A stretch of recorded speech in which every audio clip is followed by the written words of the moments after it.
Welcome back. My name is Vincent Burnett, Professor V. We're Open Minds to Open Doors. Today I'd like to cover Unit 5, or Chapter 5, of the 73-hour broker course. Office inspection, disciplinary process, and the real estate recovery fund. There are 7 steps that which comprises the complaint process. Number 1, a complaint, an alleged violation of law or rule is filed with the Department of Business and Professional Regulation. 2, if the complaint is legally sufficient, the BROKER conducts an investigation and notifies the licensee, which the licensee has 10 days to respond. 3, the probable cause panel. The probable cause panel consists of two FREC members. We cover that in key numbers. So I think one is what? The complaint. 2, the BROKER investigates the merits of the complaint. 3 will be the probable cause panel, of which 2 members of FREC. FREC is a 7-member commission, but 2 members of FREC, 2 of the commission make up the probable cause panel. If the probable cause panel, those 2 members determine probable cause is found, the licensee receives a formal complaint, on which they have 21 days to reply. Okay, that's step 4. Step 5, if there are no disputed facts, he takes the penalty that's handed down for him. The administrative judge prepares a recommended order. With step 5, recommended order, if no disputed fact, recommended order. Okay, if there is a dispute, 6 will be the final order. FREC imposes the final order, of which the other 5 participating members come up with a final order. The 2 members of the FREC commission that were part of the probable cause panel, they will not participate in the final order. And the final order becomes effective 30 days after it has been entered. Okay? Mm-hmm. In step 7, the licensee can actually appeal. Appeal the final order, and have this day in court, whatever the case may be. The final FREC has the ability, you mentioned before, go to jail. But no, FREC doesn't send people to jail, but they can't refer criminal activity. But what FREC can do is fine. They can impose fines or citations. A simple citation from $100 to $500.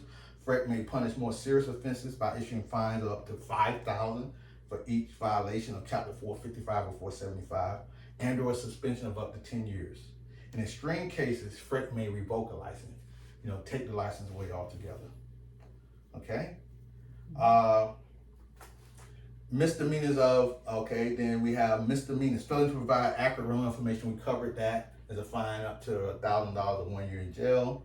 Misdemeanors of the second degree are punishable by a fine of $500 and by imprisonment up to 60 days.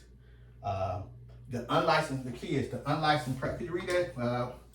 If you have the highlighted portion where it says the unlicensed practice. The unlicensed practice of real estate for compensation and falsifying an application are felonies of the 3rd degree. Right. The penalties are fine of up to $5,000 and up to 5 years in jail or per offense. Good job. This is right down in my paralegal degree now. Right, and so pretty much this is yeah. So this point is what is this point? This point says that if you're performing real estate activity, there's a reason they have licensing law. So the unlicensed practicing of real estate is a 3rd degree felony. What did it say, 3rd degree? 3rd degree. Yeah. 3rd degree felony. Penalized up to $5,000 and 5 years. Or 5 years in jail. So what's the moral of the story? You're already invested in your real estate career. That's why you're here seeking to get your broker's license. Of course. But those individuals who want to get in the real estate industry, it's okay to buy and sell your own property. It's okay if you have a lease and you sublease and doing Airbnb. But if you're providing those real estate services for others, auctioning, advertising, A-bar sale, I'm trying to, off the top of my head, advertising, buying, appraising, renting, selling, auctioning, leasing, or exchanging. Those are the real estate services, A bar sale. If you're doing that on behalf of the general public, not for your personal welfare, you need to have a license. Even if you're doing those services and you don't receive compensation, the act of performing those services requires licensure. And this is the opposite. What happens if something you have a law that requires a license and you don't have a license? The unlicensed activity of real estate services is a third-degree felony, $5,000 fine, and punishable by possibly up to 5 years in jail. So now you know the importance of the Real Estate Licensing Law Act and the responsibilities that come with it.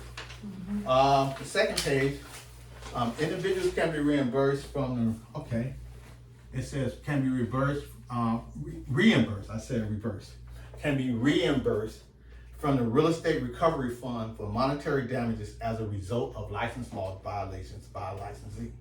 Claims are limited to $50,000 per transaction or the unsatisfied portion of a judgment claim, whichever is less, and no more than $150,000 against one licensee involving multiple transactions.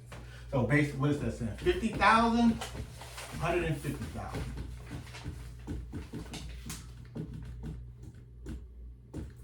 So this is if a real estate licensee deceives the general public, does something that's either fraudulent, negligent, fraudulent, possibly criminal thing, go to jail, but just in the interest of the general public, every time a licensee renews their license, a portion of their fees goes towards the Real Estate Recovery Fund to protect the general public. So if the general public it gets bamboozled by some real estate broker with their purchase or things of that nature, could be negligent or could be fraudulent. This Real Estate Recovery Fund reimburses the general public up to $50,000 for that particular transaction. And if it's and that particular licensee, if he's done it more than once, up to $150,000 total for that respective licensee. Now, of course, in the interim, if the licensee maybe it was via negligence and not necessarily criminal, the state says, okay, that's fine. We're not going to take your license, but what we will do, we're going to suspend your license until you pay back what we dispersed on your behalf. Up to what point? Well, until you paid it all back. Oh, okay.